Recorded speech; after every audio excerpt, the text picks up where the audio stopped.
Good afternoon and welcome to Gill Stadium in Manchester, New Hampshire for this afternoon's Auburn Pits Bar and Grill Game of the Week. Trinity and Plymouth. I'm Pete Terrier, along with our videographer John Casty, standing on home plate here at historic Gill Stadium, which celebrated its 100th year anniversary just a couple of weeks ago. Why not continue the party today with a clash of the Titans in Division II? Both teams coming in at 3-2. The Bobcats and the Pioneers will have all the highlights of the first half. Come back, talk to you at halftime with a little reaction and commentary. Then all the second half highlights. And of course our post-game interviews. It's going to be a lot of fun. The two top teams right now in Division II. Perhaps a preview of the Division II championship game.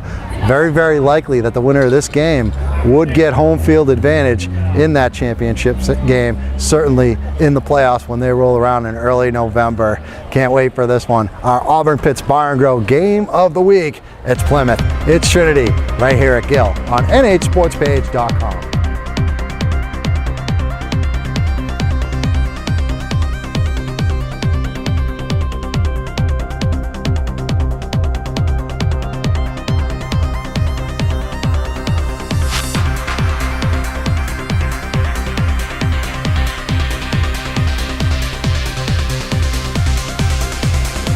We got the captains at the center of the field. Tristan Thoreau, Ian Landry, Carmen Giampetruzzi.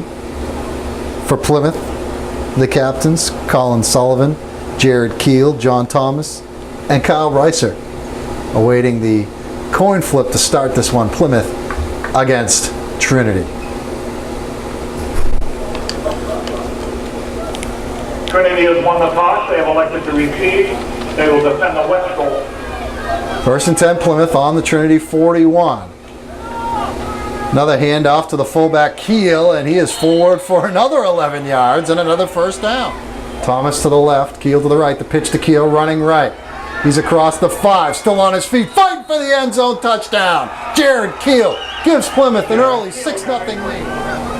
And as a pitch to Rhodes, he's running left. He's across the 20, the 25, up across the 30. He's got a first down. 8 plays and then a touchdown to take a 7-0 lead. And another handoff to Keel and more positive yardage. Running to the right. He's got a first down. He's up in midfield. Keel gets it again. Running left. Actually, that's Thomas. Thomas taken down by Chambers. Ball's on the 41. Handoff to Keel, running left. He's across the marker for the first down. He's knocked out of bounds. Rhodes and Poole are the wing backs. Fullback is Shepard. 2 tight ends set. The pitch to Rhodes, running to his left, bounces off a couple of defenders, but unable to get anywhere. Third down 4. Handoff Keel. He's got the first down across the 45 of Trinity, down to the 42. 42. Back to pass is Sullivan, looking down the middle of the field. Tucks it, trying to run right. He's going to be sacked. He is sacked by Baldwin for Keel. Sullivan back to pass, looking to throw. And it's caught in the end zone. No, incomplete. They say, yes, now they say touchdown. Kyle Reiser made the catch. At first, the referee said it was not a catch, and then he must have changed his mind. Touchdown.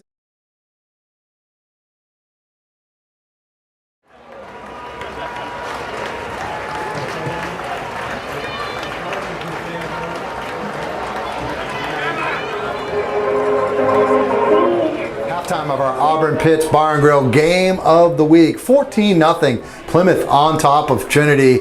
You saw the highlights. Trinity unable to score in the first half, being the leading scoring team in Division II coming into this week's slate of games. But man, that Plymouth defense has been awesome, and their offense has been really good too, running the football right down the throats of the Pioneers. Jared Keel already over 100 yards in the first half. John Thomas just under 60 yards. And they also got a touchdown pass to Kyle Reiser. Nice 23-yard pass play in the back of the end zone from the quarterback, Colin Sullivan. You saw it on the highlights. Trinity needs to figure something out. Maybe opening up a little bit, maybe going a little spread offense like we saw against Portsmouth. It was so effective. They got to do something. Otherwise, they're going to suffer their first loss of the year.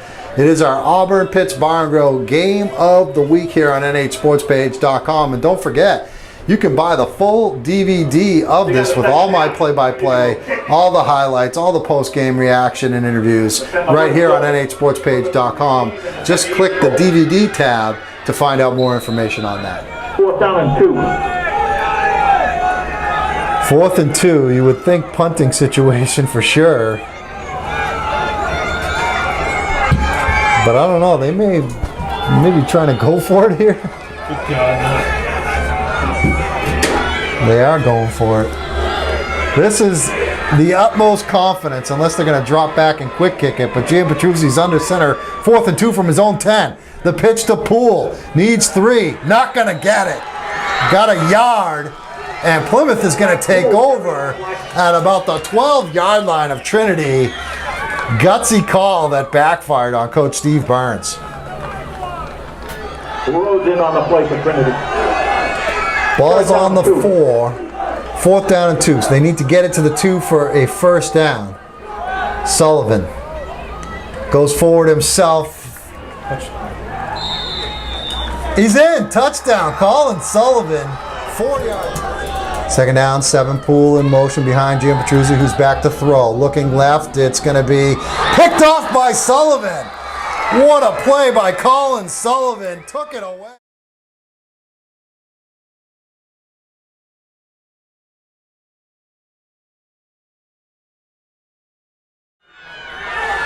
Giampetruzzi.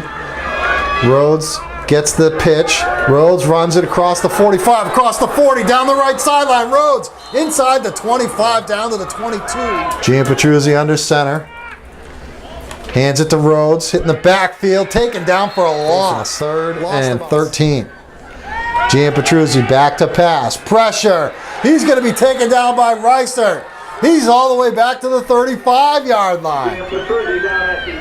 Giampetruzzi hands it off. Chambers running right, trying to get the corner inside the 20-yard line, down to the 15. Handoff Keel, running left across the 30, across the 25, still on his feet. Inside the 20, inside the 15.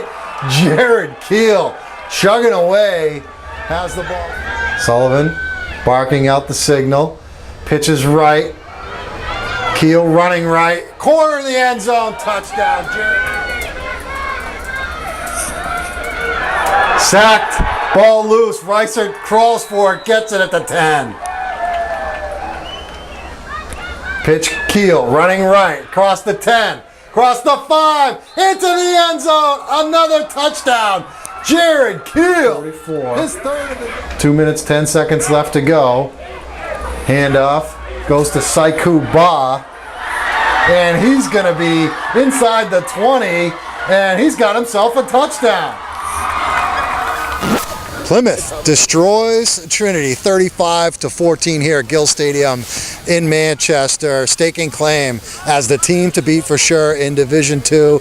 Here to talk about it, some of the guys that were instrumental today. We'll go down on the end. Kyle Reichert, outstanding tight end, John Thomas, Colin Sullivan, and Jared Keel. And I'll start with you, Jared, because one thing Trinity could not do was stop you today on the ground. I had you unofficially for 172 yards and 3 touchdowns.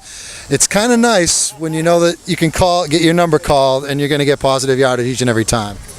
Yeah, it was great. The linemen, we said all week that they had to do a great job. They were going to win it for us, and that's exactly what they did. They killed it for us. They did great today. Let's talk to the quarterback, Colin Sullivan, who got into the act, throwing a nice touchdown pass to that guy down there, Kyle Reichert, a 23-yard score that gave you a 2-touchdown lead in the second quarter. You're not asked to throw the ball a lot because you got great running backs like Jared and John and Robinson's been doing some things, but when they give you the opportunity to throw the ball, it's nice having a big target like a big 6'3" Kyle Reichert. Yeah, definitely. I mean, I put it out there and he does the work. He goes and gets it. Like you said, we don't get to pass a lot, so it's a lot of pressure when we do call a pass. So I just do my job. I get out the line, like Jared was saying, does a heck of a job blocking for me. I roll out, put it up for that kid, and he just goes and gets it like he's supposed to. John, let's talk about the rivalry that you guys have developed in the last couple of years since Trinity's been in the same division as you. They really owned it the first 3 games. They won the first 3. You guys have now taken the last 3, so it's even up, and you guys have each won a championship. What is it about the rivalry that makes this game against Trinity so important to you guys? Well, I mean, 2 top teams in division. We work hard. I mean, we're both run and gun teams, you know. Try to tear it apart with the run, then throw a play action pass every once in a while. So it means a lot when we can beat a team that's just as good as us and runs the same style of play as us. So yeah. Let's talk to you, Kyle. You made that tremendous catch in the back of the end zone. The referee actually said it was incomplete. I don't know if he thought you were out of bounds or whatever, but it was a touchdown. But defensively, you made a couple of big plays, couple of sacks against Carmen, caused a fumble, which led to the icing on the cake touchdown at the end. Yeah, in the back of the end zone, the ref thought it was the yellow line, not the white line that was out of bounds. So at first she called me out of bounds, but I was definitely in. Yeah, Carmen's a big boy, and coming off the edge is tough, but since he's a lefty, I'm coming at his back, so that helps me out a little bit, and I was lucky enough to take him down a couple times. Let's go back to you, Jared, for one more. Obviously, everybody knows Coach Lenahan's last year. I'm sure you guys really, really want to win it for him as he goes out. Oh yeah, it's all based on him. Like we said, this year isn't just about us, it's all about him this year. He's graduating with us, so we have to do it for him just as much as he wants to do it for us for his last year.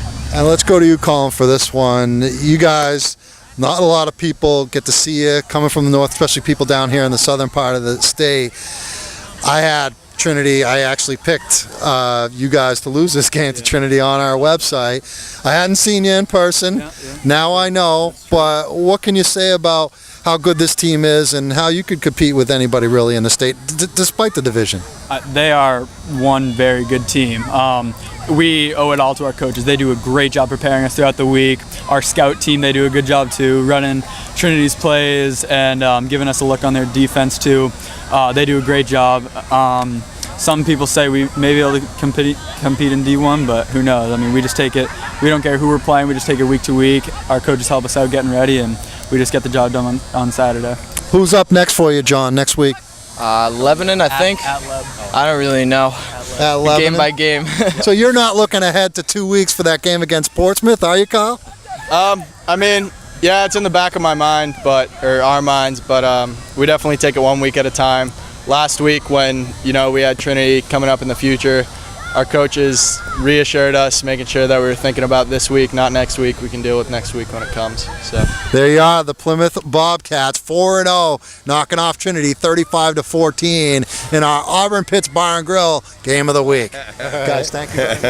Here with Coach Chuck Lenahan, the victorious coach of the Plymouth Bobcats, interrupting his post-game meal here. I haven't eaten anything all day. 7 o'clock. Come on. That's hospitality, Coach. These guys are great. The Trinity people over here, they know how to host something, don't they? Yeah, oh, man. Appreciate it very much. Stop at McDonald's did not top off my day. That is, I love it. Thank you. But how do you feel about a 35-14 win? You guys were very impressive today. Well, yeah, good. We did play well. Got to be pleased with all that. We certainly made some mistakes turning that damn ball over, so we're not happy with that. But most of it was pretty darn good, It's a good combination, offense, defense, special teams, so, a lot of improvement to do, that's for sure, but we're pretty happy with that. Jared Keel was huge tonight. I had him for 26 carries, 172 yards. He had 3 touchdowns. John Thomas, a complimentary back, almost 100 yards himself. But you guys also proved that when you need to throw the ball or you want to throw the ball, you can. And Ricert certainly is a big target down there. Yeah, he's a good one. He can catch the ball, and we got some other ones that we haven't even used yet. But yeah, we're going to work on our passing game. We keep working on it, and then the running game gets working pretty good. And I said, what am I, numb? I don't even like to throw. I wouldn't have been mad with it. So, but it's nice to have it, and we're going to work on it to get have a better, I think, attack. So, but. Let's talk about Trinity. I mean, they came in a high-flying team, high-scoring, and really dominating so far in this new look Division II that you guys are both in. We talked to the guys about the rivalry that's developed in just a short couple of years since you guys have been playing each other regularly. They took the first 3 games of the series. You guys have got the last 3, including the championship last year. But what can you say about this rivalry? I know Kennett is really your big rival, but this has developed into a pretty friendly competition here. Oh yeah, great. Great bunch of kids, and programs outstanding. And then you got throw in Laconia and that. So it's a tremendous division, I think, and a great conference we're in. Kennett, Plymouth, and everybody. So, it's, I don't know what to tell you. I'm trying to do 16 lights, but there we go. Let me ask you about this being your last year, and I know you're going to tell me that, hey, we'll talk about it after the season, but when you're sitting here at Gill Stadium in Manchester and kind of looking around and, enjoying a victory, have you kind of thought about that, or do you ever take time to say, you know what, this is really the last time I'm going to play a game here, perhaps, at Gill Stadium, and it's a pretty special place here and other places along your stops? Yeah, it sure is, it makes you think, but, I've kept this around a couple of years, so 43 years is a long time. I got some great guys. I'm going to not try to second guess myself and try like Texas doing a good job last year and put the time in. Always getting a little tired before our practice, I know that. Why not? I want to show them that we're not taking anything light here, so but it's great. It's got to be the best thing to win and all that great, but so great to go up with such a great group of young kids. These are really special kids, so it's really nice. Coach Chuck Lanahan, victorious Plymouth Bobcats, 35-14 against Trinity on nhsportspage.com. Steve Burns from Trinity here with us after his team loses 35-14 to Plymouth. This just in, they good. But that's not just in. That's not just in. I knew they were good. I knew they were good. The kids knew they were good. They're much better than us at this stage, as the scoreboard shows and as the way they played.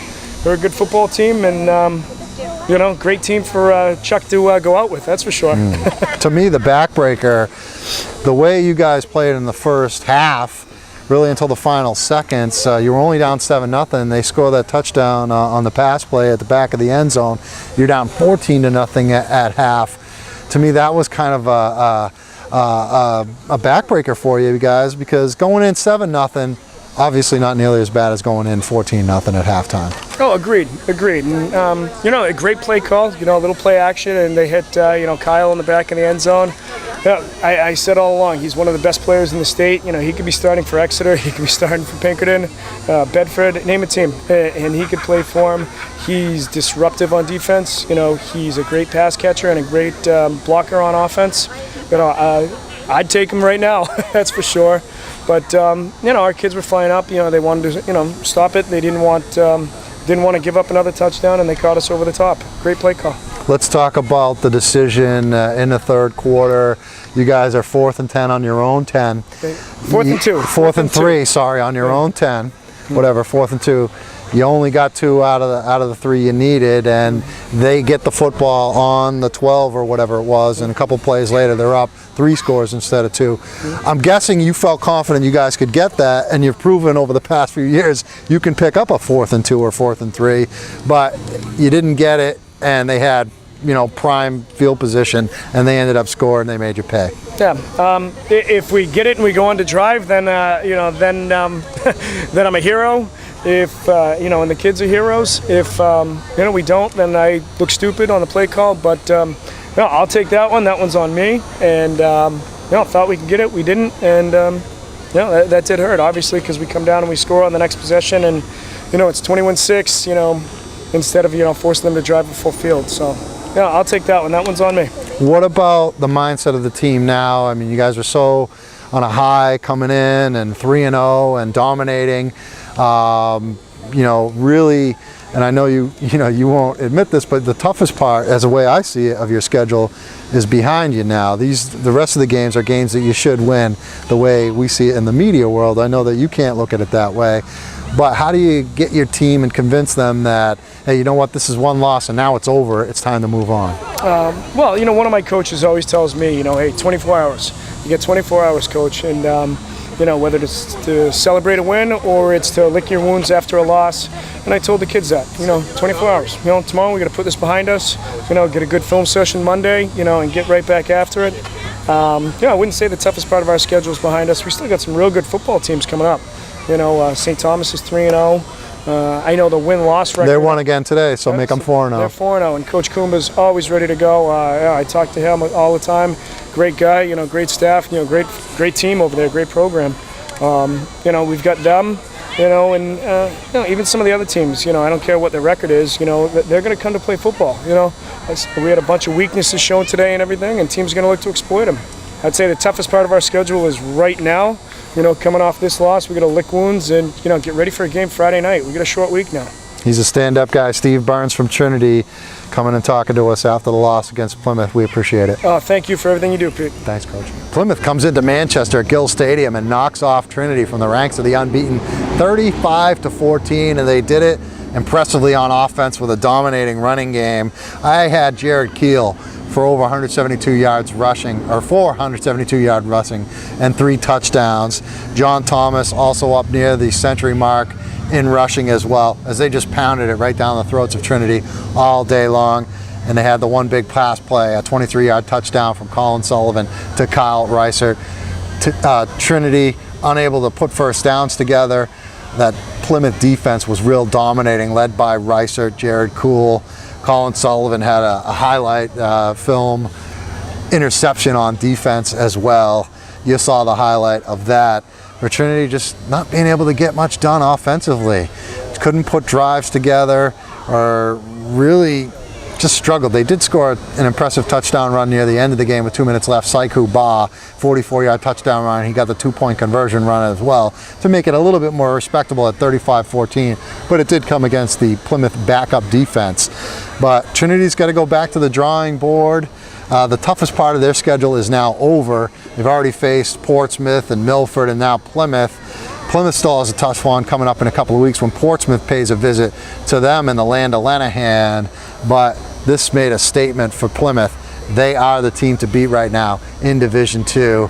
Wrapping it up here from Gill Stadium. And don't forget, you're a Plymouth fan, you want to cherish this memory, this big victory. Maybe Coach Lenahan going out will want to buy a DVD of the game with the full play-by-play, all the highlights that you just saw in the package. Just go to nhsportspage.com, click that DVDs tab, and you can find out all the information you need. Once again, your final from Gill Stadium, 35-14, Plymouth wins it. I'm Pete Terrier for nhsportspage.com.